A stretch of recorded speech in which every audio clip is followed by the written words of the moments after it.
Life is short, and then you voir dire. I know, awful joke, but this was my father's response after reading my thesis on what I believe to be one of the most pressing issues in death penalty litigation. Voir dire is an old Latin phrase, and it means to speak the truth. However, in the legal world, it denotes the extremely sensitive process of selecting individuals to sit on a jury. This process in death penalty cases raises unique concerns not found in other criminal trials. Currently, the Constitution requires that individuals who sit on death penalty cases be death eligible. This means that they do not hold an opinion that would prevent them from considering the full ranges of punishments. Essentially, you can't sit on a death penalty trial if you say that you will always or never implement the death sentence. Now, voir dire gives lawyers the opportunity to inquire into jurors' beliefs on this, as well as their ability to weigh aggravating and mitigating circumstances. It's considered to be one of the most determinative factors in whether or not an individual will receive the death penalty, making it quite literally a matter of life or death.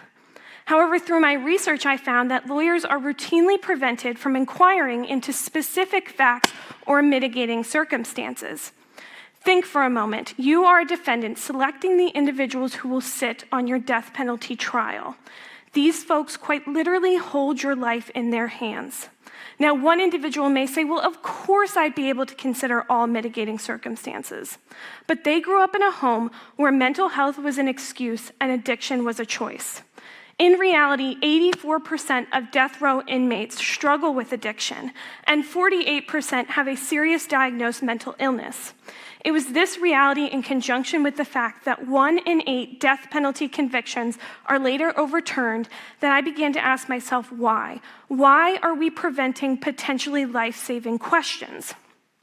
Through this, over the past 20 years, I was able to identify 12 distinct cases in which an additional inquiry could have resulted in the removal of a juror from the trial and potentially altered the sort of the case.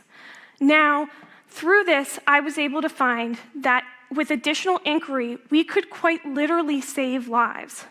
And although it's true that life will always be short, permissible scope and depth of death penalty questioning can and should be longer. Thank you.